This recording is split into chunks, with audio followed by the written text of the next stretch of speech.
Welcome to Big Business This Week. I'm JD Durkin here on the trading floor of the New York Stock Exchange. There was one major news story that dominated its fair share of headlines in recent days, and of course the ongoing conflict in the Middle East and the U.S.'s involvement in the form of strikes launched by the Trump White House. While many have differing opinions on the U.S. getting involved in yet another conflict around the world, one thing is certain that many can agree on: we don't want any more geopolitical issues impacting the U.S. economy. Here to help us break it all down this week is Alex Nowrasteh, VP of Economic and Social Policy at the Cato Institute. Alex, it's been a busy news week. Really appreciate you joining us here today. My pleasure. Thanks for having me. So let's start in terms of, different components of the financial markets. Obviously, the oil component is a huge story that we've been tracking for the better part of the last 2 to 3 weeks. How have you seen and what are you looking for in the ongoing conflict impacting things like the global oil supply chains? Well, I'm really taking a look at how the Iranian government decides to respond to both Israel and the United States conducting airstrikes on its territory. I think one of the things we've learned is that the Iranian regime was probably a lot weaker than anybody thought. So it was always taken for granted that they were going to try to close the Straits of Hormuz, through which a significant share of the world's globally traded oil travels every day. This would have a big impact on global oil prices. Oil is, of course, a fungible commodity. It would have affected oil directly going to China, but raised the price of oil globally.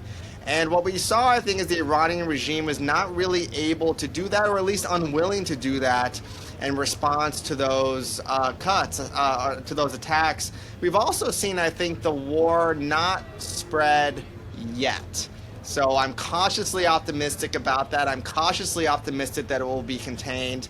And so I think those are the two things to notice: the sort of fecklessness and incompetence and limited response of the Iranian regime, and the conflict being relatively contained. I think originally with the outbreak of the conflict, there have been a lot of questions, to your point, about to what degree does this spread? Does the United States get involved? Does Russia get involved? Does China get involved? While it certainly seems as if maybe in the short term, much of this conflict is somewhat put behind us, I think it's anyone's guess how this plays itself out. And I wonder, Alex, are there certain cues from particular countries you'll be looking for to give you a sense of that answer, that yes, this is growing to now include and encompass other countries, or give you greater confidence that the conflict we've seen the last few weeks is relatively contained? Well, I just don't think it's going to travel to another country if the Iranians and the Israelis and the U.S., if we just stop bombing each other, which we haven't done in a little while now, a few days, then I think the chance of it spreading is tiny. I mean, Russia has its own war that it's fighting in Ukraine. China doesn't seem that interested in fighting a war. There's really nothing to be gained by getting involved on the Iranian side, whatever that could even possibly mean. So I'm pretty down on that happening.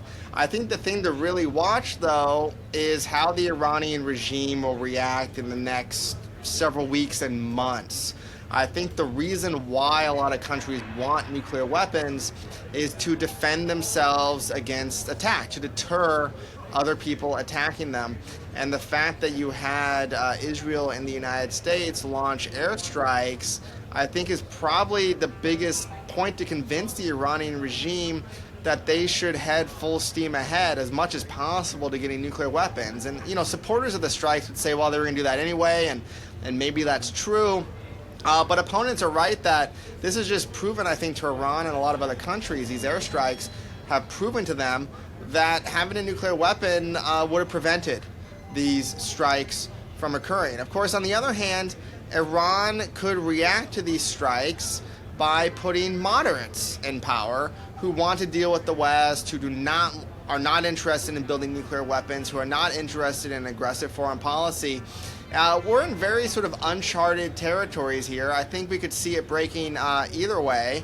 But I think what everybody definitely agrees on is that these strikes were quite a risky move by the United States and Israel. Yeah, we saw those attacks, of course, on Saturday night. We heard comments from the president then and throughout the day since.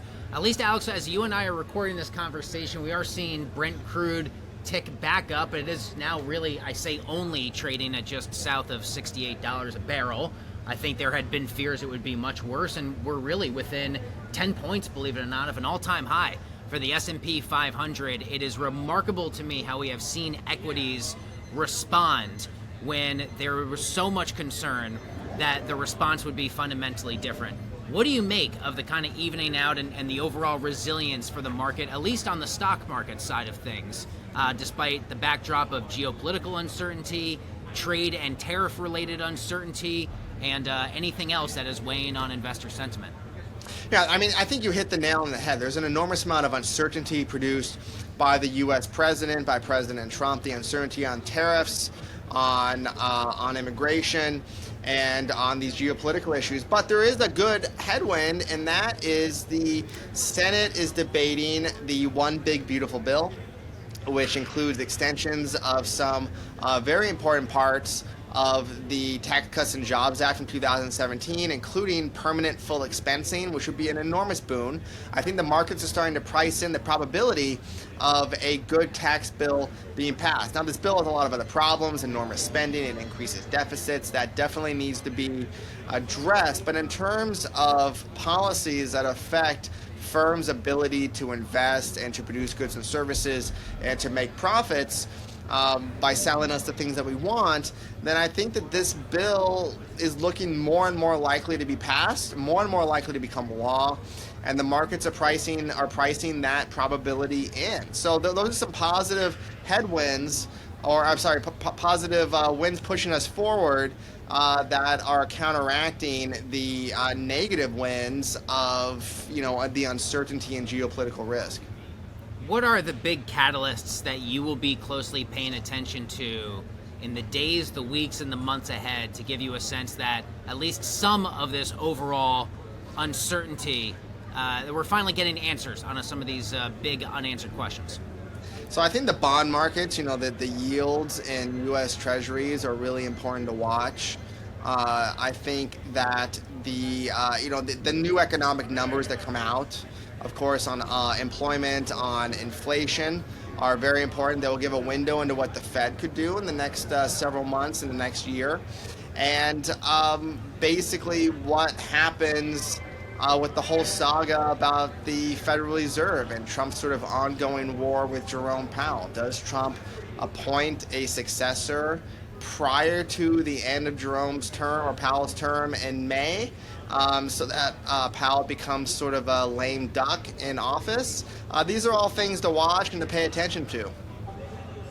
Yeah, let's talk about a little bit about Jerome Powell, because despite the early criticisms of course, being of the central bank being too slow to respond, the whole transitory flap we all remember very well from a few years ago, I would argue Powell has been remarkably consistent to say we're data dependent, 2% is the goal.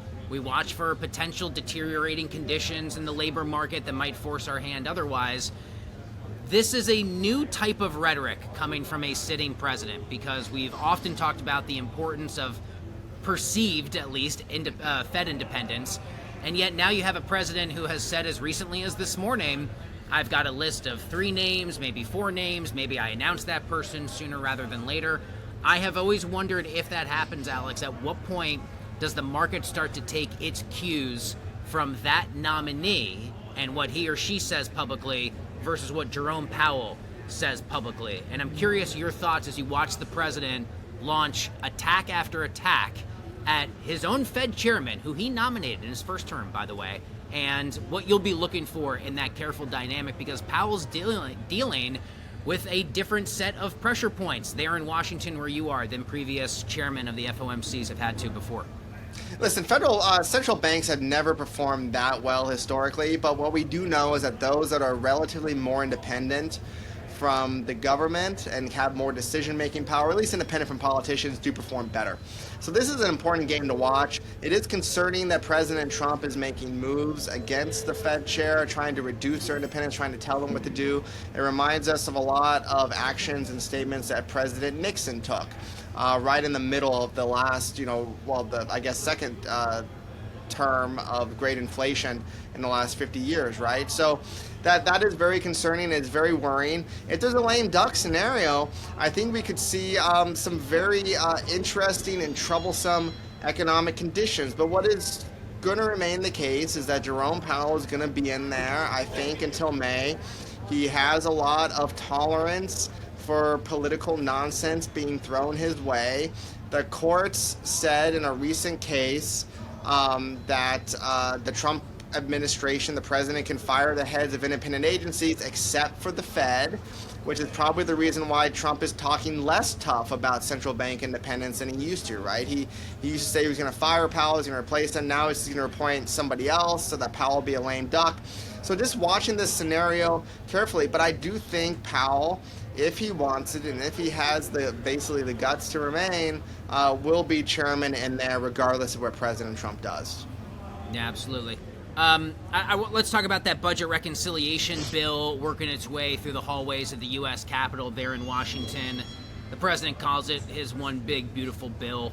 You know, this is the Republicans' one bite of the apple at budget reconciliation, which historically, as you well know, Alex, this is not what the budget reconciliation process was ever designed for. But increasingly over the last decade, I would argue, we've watched Democratic presidents and Republican presidents try and kind of weaponize the reconciliation process as a sort of catch-all bill that does not really require 60 votes in the Senate. It lets you kind of get away with legislation with a 50+1 majority. We saw Biden use it for several high-profile pieces of legislation. What are you looking for as we watch that reconciliation bill play itself out, knowing how important it is to the current agenda of the Trump White House? So the most important things I'm looking at are a lot of the tax provisions to make sure that full expensing is in there, to make sure that the best portions of the Tax Cuts and Jobs Act get extended, but also watching to see what ridiculous portions of tax plans get enacted. So for instance, the idea of no tax on tips, that's a ludicrous idea.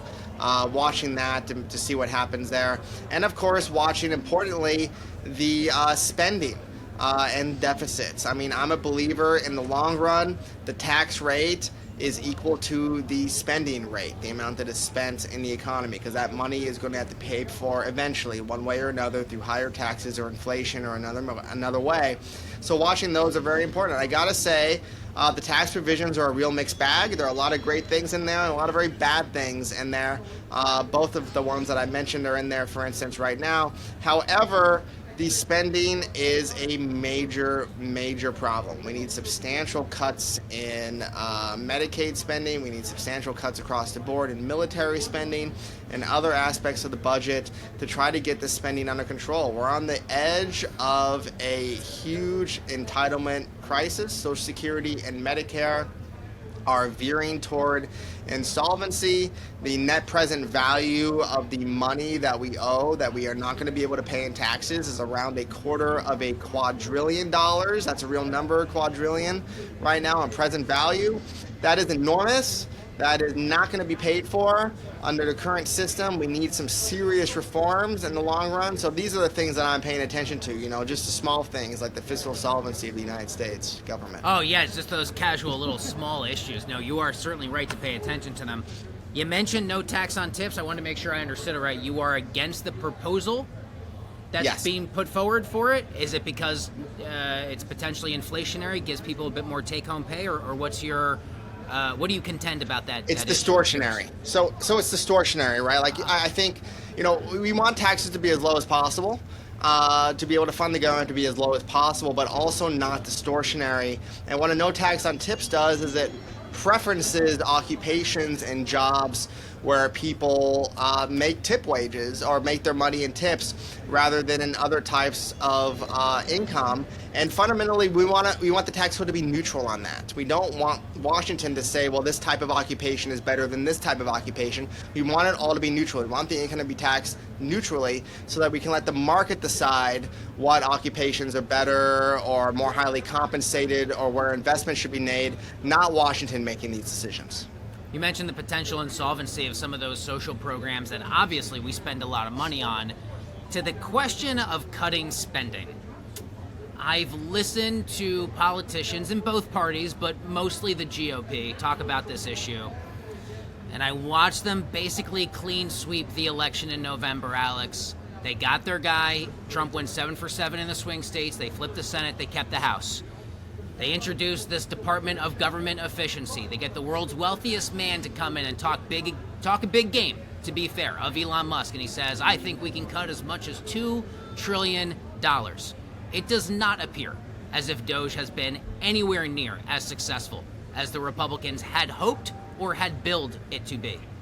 If an intentional top-down approach that's very public and very much put out there and presented to the American people to cut spending has at least as of now proven to be unsuccessful, how should the government actually try and go about a good faith effort to cut spending? If they couldn't do it now, what would it take?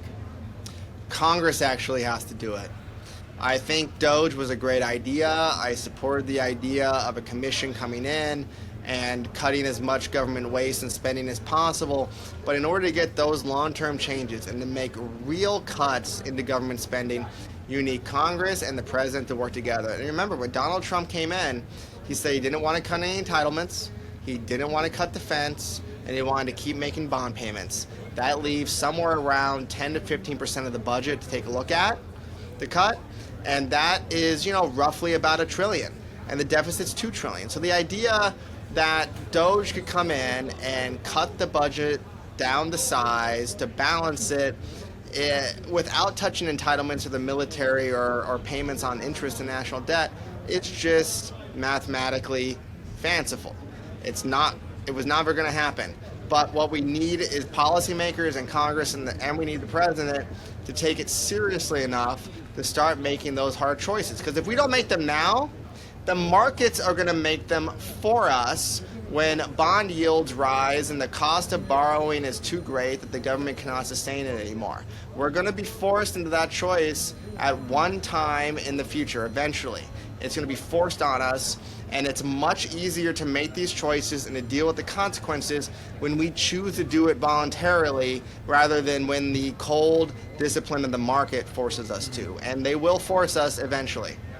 Alex, I've been very keenly focused on Congressman Thomas Massie. He's a well-known Republican from the Commonwealth of Kentucky. He's not like most Republicans, as ironically a lot of those Kentucky GOPers tend to be the Rand Pauls, the et cetera. There are a handful of them. When Thomas Massie right now is doing an interview or litigating the case against the reconciliation bill, he wears the national debt, $39 trillion and climbing, as a pin on his jacket.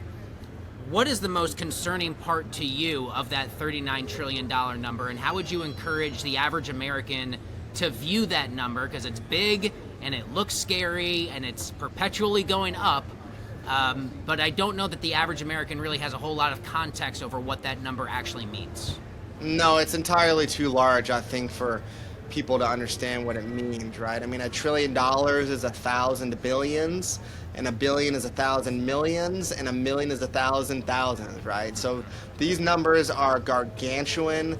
They are beyond, I think, our ability to casually comprehend, right? You really need like a spreadsheet to think about it and to think about it in relation to other things. It's basically the size of the entire U.S. economy, the national debt, a little bit larger now. And the thing is, if you think it's large now, you haven't seen anything yet. The national debt is on trajectory to grow. Without meaningful correction, it will be, it'll peak. I mean, it won't stop. And what we do know about things like the growth of debt is that eventually these things do stop when it becomes too expensive to borrow. I just want the American people to understand that at some point in the future, these benefits that the government has promised people are not going to be affordable. They're not going to come. And when that happens, they need to realize that that is because of the irresponsibility of politicians and the unrealistic expectations of American voters. Yeah, $1 trillion a million. I mean, I don't know how many people really have that accurate context, so I'm grateful for how you broke that down relative to 1 billion, to 1 million, down to 1,000. Finally, before I let you go, Alex, I always like to ask our guests, is there something that you're paying attention to, could be in markets, the economy, finance, politics there in the Beltway, that you think the rest of us should be paying a little bit more attention to? So I say this to everybody, nobody's paying enough attention to the bond markets. nobody's paying enough attention to treasuries. And I know that you're probably like laughing on the inside and saying, what do you mean, Alex? I look at that 10 times a day. You should be looking at it 20 times a day. If you're looking at it 10, if you're looking at it 20 times, you should look at it 50 times. This is the most important market. It is the bellwether, I think, for whether there will be a fiscal or debt crisis in the United States. And when it happens, these are the stress points. So pay attention to the bond markets. Pay attention to what's going on there. At least as you and I are talking, I'm looking up at the big board here at the NYSE. We have a little small retreat of 4 basis points there in the 10-year Treasury yield. But it was a bit of a scary scene for a lot of investors back in April when we had that divergence between the long end of the yield going up one way, those yields climbing and the dollar dropping. You don't frequently not see them in concert with one another, flashing some warning signs that we'll certainly continue to follow. Very grateful for your time and perspective today. You're welcome back anytime. Alex Nowrasteh, VP of Economic and Social Policy at the Cato Institute. Alex, thanks a lot. Hey, thanks for having me.